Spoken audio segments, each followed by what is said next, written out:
répondre aux multiples questions que pose régulièrement la population quinoise et celle de la République démocratique du Congo en général sur le rôle que joue le service public de l'emploi qui est l'ONEM.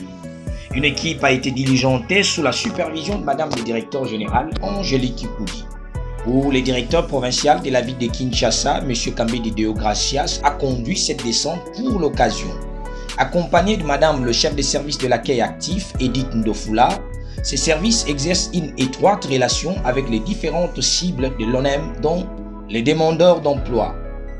L'objectif poursuivi lors de cette tournée effectuée au niveau de 3 communes sélectionnées pour la première série de descentes était celui de s'enquérir de l'exécution de travail par les agents de l'ONEM commis dans ces installations.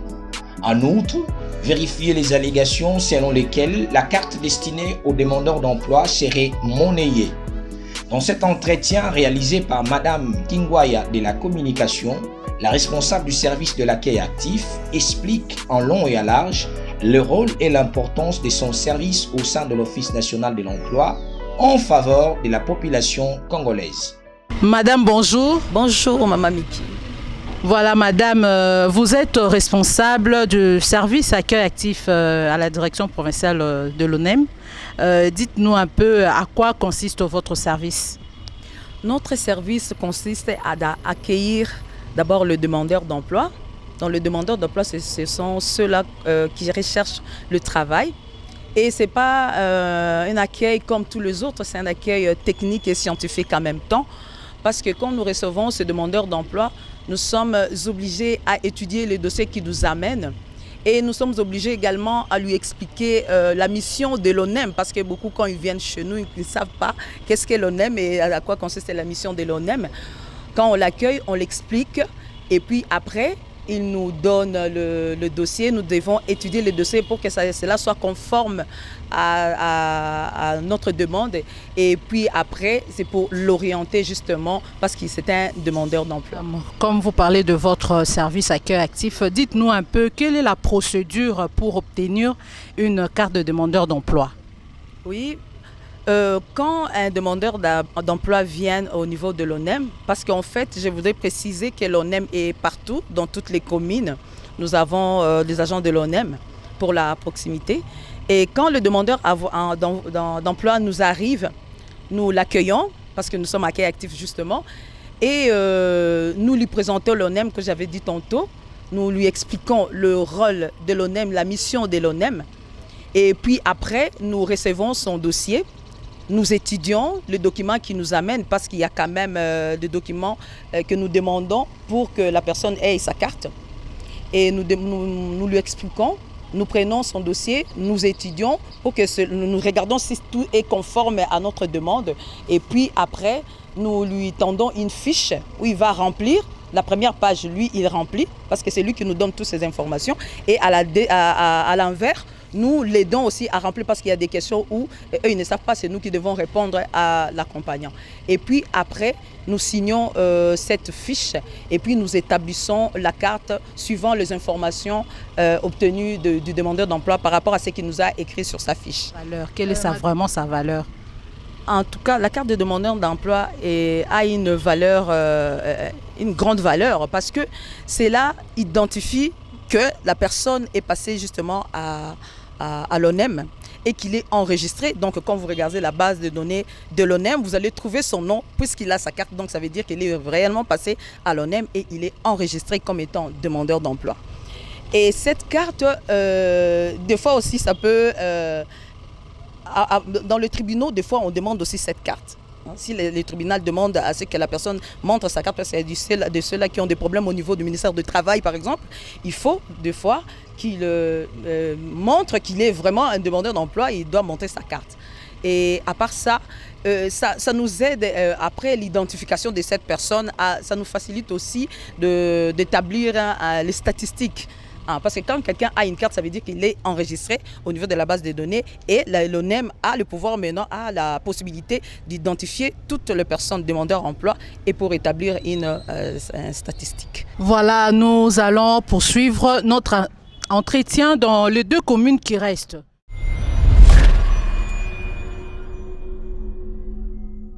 Madame Edith, dites-nous, est-ce que la carte obtenue à Kinshasa peut être aussi utilisée dans toutes les provinces de la République démocratique du Congo?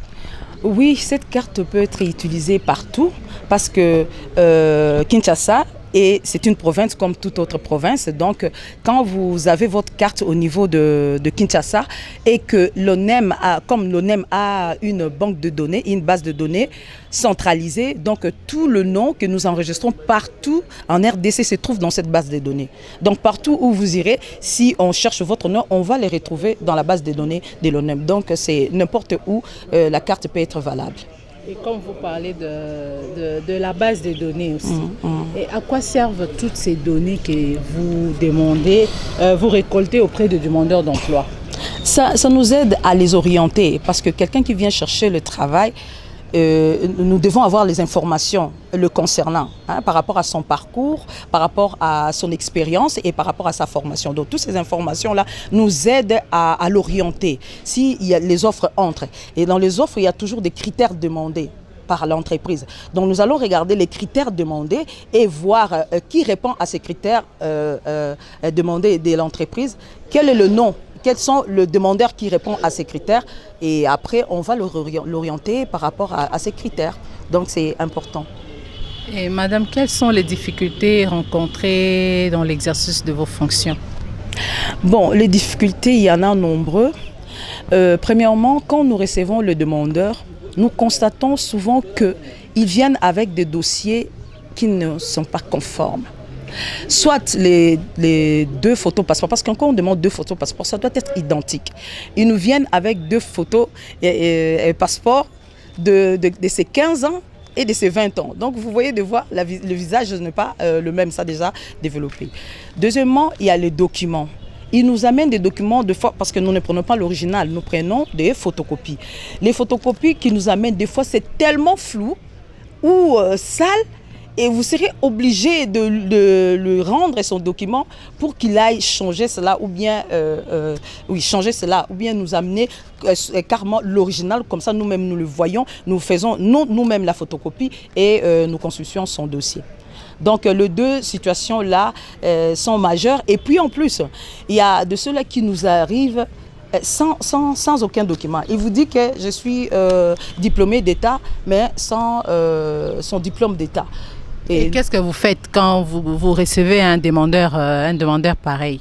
Donc on lui demande s'il peut nous amener une attestation de réussite. Parce qu'on connaît bien qu'ici, dans notre pays, souvent quand les finalistes de chaque niveau terminent, on prend beaucoup de temps pour lui donner son diplôme.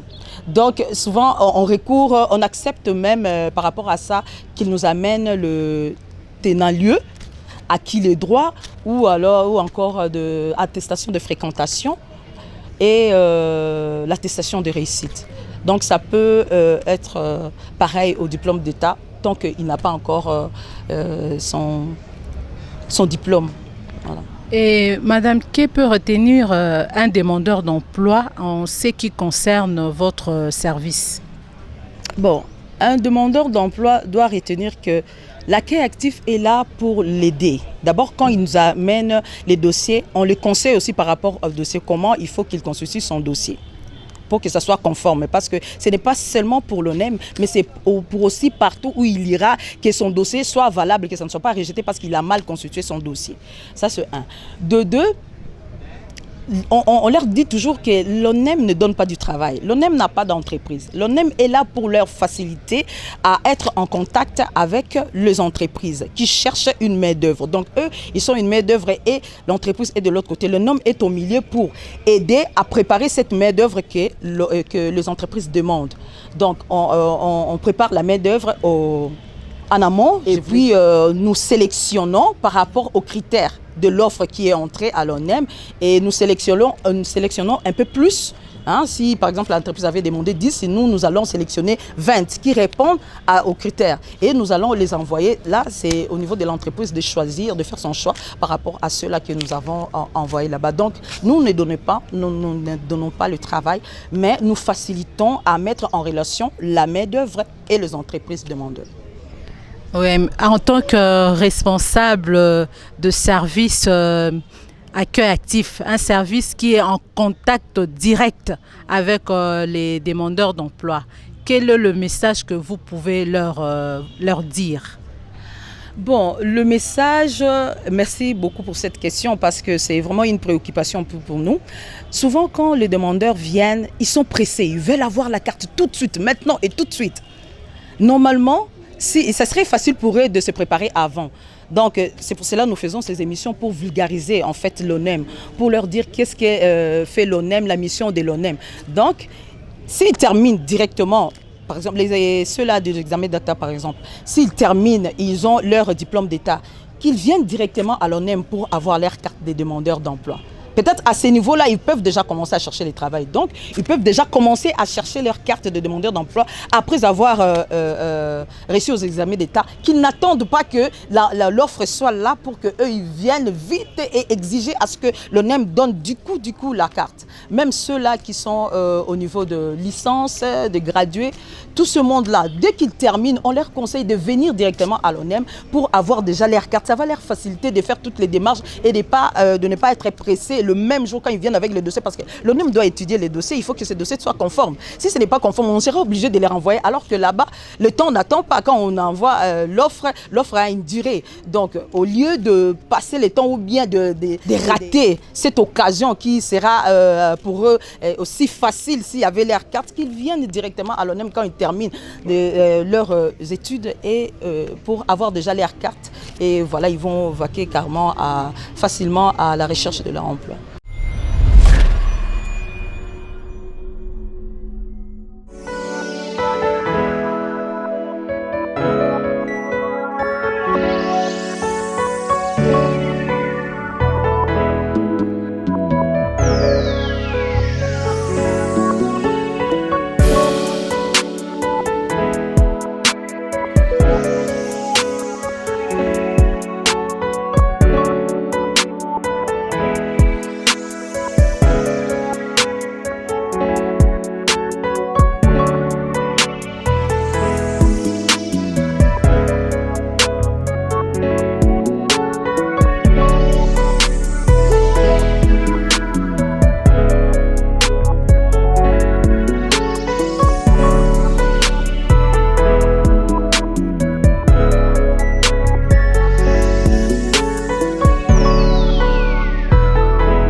Ici, Madame le chef de service de l'accueil actif explique concrètement comment se déroule le processus de l'obtention de la carte des demandeurs d'emploi. Vous avez expliqué quand on était à la commune de Chili. Donc le demandeur est là, juste en face de conseiller emploi à l'accueil actif. Donc le demandeur avec tout son dossier, conformément à ce qu'on a demandé, c'est 2 photos passeport identiques. C'est 2 photos là. Et il va aussi donner son CV. Le CV aussi là. Et ensuite son diplôme. Ce sont les 3 éléments principaux qui sont conformes en fait d'avoir sa carte de demandeur d'emploi. Donc maintenant, le conseiller emploi va prendre la fiche pour donner au demandeur, en fait, qu'il puisse remplir et donner toutes les informations que nous avons besoin qui se trouvent sur cette fiche. Mon cher camarade, attends d'abord. On va d'abord donner le code parce que chaque commune a le code, Oui, son code. Et puis, ici, sur cette fiche, il y aura le numéro d'identification du demandeur d'emploi, le numéro d'enregistrement. Donc, chaque demandeur d'emploi a un numéro d'identification spécifique. Alors, prenez la fiche, commencez maintenant à remplir. Commencez par le nom. Maintenant, le demandeur d'emploi va remplir sa fiche. Et après avoir rempli la fiche, Après avoir rempli la fiche, et s'il y a des questions difficiles, bien s'il y a des points qu'il ne comprend pas, il va poser encore la question au conseiller emploi qui va lui expliquer, lui faciliter la compréhension. Et puis quand il va terminer de remplir sa fiche, il retourne la fiche auprès du conseiller emploi. Et puis lui, il va compléter les éléments que lui seul peut compléter. Et après, ça va revenir au niveau de la direction provinciale. Et ça sera contrôlé pour la conformité. Et puis après, ça va être soumis à la signature du directeur provincial de Kinshasa.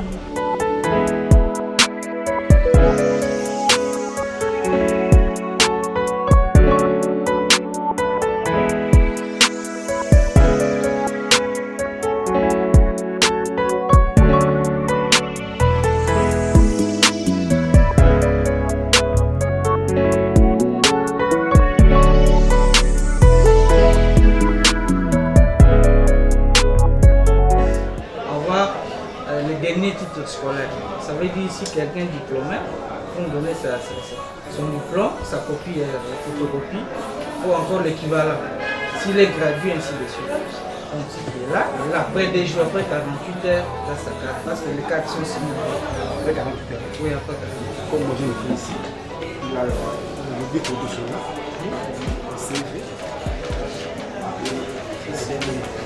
CV, faut des photos passeport, ok. Donc ça c'est le diplôme. Je vois ici les mécaniques générales. CV signé. Je donne la fiche pour gagner le temps. Nous on va remplir, n'est-ce pas? Toi tu mets seulement la signature. Tu as ici là. Tu fais la signature, là on a écrit demander. Donc après 48 heures, vous venez récupérer votre. Merci. Ok. Donc après 48 heures. Oui, après 48 heures. Non.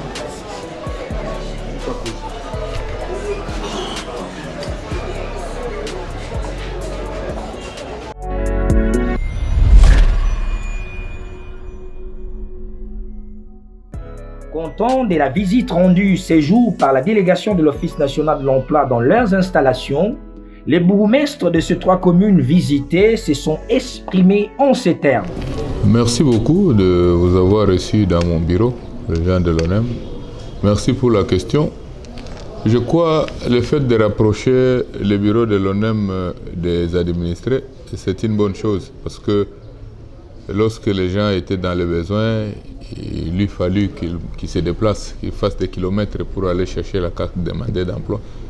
Et ce qui a causé beaucoup de torts à la population, mais le fait d'approcher, du moins les bureaux à proximité de la population, c'est une bonne chose. Mais j'imagine que beaucoup de choses restent à faire au niveau de l'ONEM parce que la sensibilisation, vous imaginez que les gens qui viennent chercher ces cartes-là, c'est lorsqu'ils sont dans les besoins. Mais nombreux sont ceux-là qui ne maîtrisent pas le rôle de l'ONEM, l'importance des services, tout ça. On connaît cette importance-là lorsqu'on est dans les besoins, ça signifie qu'on est demandé d'emploi. Quelque part, on vous demande d'avoir la carte des chômeurs de l'ONEM, c'est à ce moment-là qu'on peut s'en prévaloir. Mais normalement, la population, qu'elle soit intellectuelle ou non intellectuelle, est censée être informée sur le rôle joué par l'ONEM. Parce que nombreux parmi nos populations, ils crient, ils poussent des cris il y a chômage, il y a ceci, mais normalement, pour permettre à l'État de connaître même le nombre de chômeurs, on doit les enregistrer. Et le service qui est habilité à le faire, c'est l'ONEM. Mais malheureusement, lorsqu'on n'est pas passé par l'ONEM pour se faire enregistrer et obtenir la carte, il est difficile de permettre à l'État de connaître le nombre de chômeurs, quoique on est en train d'imaginer de manière un peu bric-à-brac que Les chômeurs peuvent évoluer jusqu'à autant de pourcentages, autant de lignes, ce sont des estimations. Mais moi, j'estime que le service qui est mieux placé pour nous dire le nombre de chômeurs en République démocratique, c'est l'ONEM. Mais qu'à cela ne tienne, nous avons compris que c'est un service qui n'a pas existé, mais qui a existé il y a seulement quelques années. Et avec un peu d'effort, on peut arriver quand même à rencontrer les préoccupations de la population. Voilà pourquoi je suggère que l'ONEM doit faire un effort, continuer à sensibiliser la population pour que la population puisse s'approprier de ce service qui est proche de lui. Ma propre impression est celle des habitants de la commune de Massina. En tout cas, ce n'est que le sentiment de satisfaction. Donc les gens sont très contents et puis le service rend un service, vous permettez la tautologie, louable. Ils travaillent très bien et ils ne dérangent pas la population, ils répondent à tout ce que la population demande. Non, bon, nous avons souvent la politique de faire la sensibilisation. À chaque fois que nous avons réunion hebdomadaire avec les chefs de quartier, les 21 quartiers que Massina compose. Donc, entre autres, nous parlons de ce service-là, nous parlons entre autres de l'ONEM. Donc il faut dire à vos gens, à vos chefs de rue, aux notables, que si jamais quelqu'un a besoin de la carte de chômeur, il ne peut plus descendre en ville au ministère. Il vient à la commune, le service est là sur place. Et l'information passe. Pour l'emploi, d'abord, vous devez savoir que la commune de Kimbansé, c'est la commune la plus vaste et la plus peuplée, et où il y a beaucoup de chômeurs. Quand il y a un appel d'emploi, les gens viennent nombreux. Nous avons reçu dernièrement un monsieur qui est venu, qu'il voulait engager des gens qui vont travailler par-ci, par-là. Alors nous sommes entrés avec notre service qui s'occupait surtout du paiement social. On a affiché les papiers, on a convoqué, les gens viennent se faire enregistrer.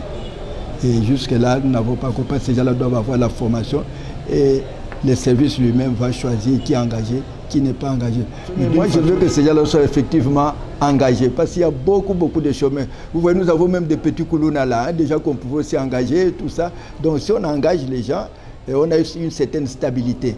Mais s'il y a trop de chômeurs, ça pose des problèmes. Donc moi, je suis vraiment pour qu'ils soient engagés, surtout que maintenant, il y a beaucoup de travaux qui se font par-ci, par-là. Si l'État peut engager les gens, tant mieux.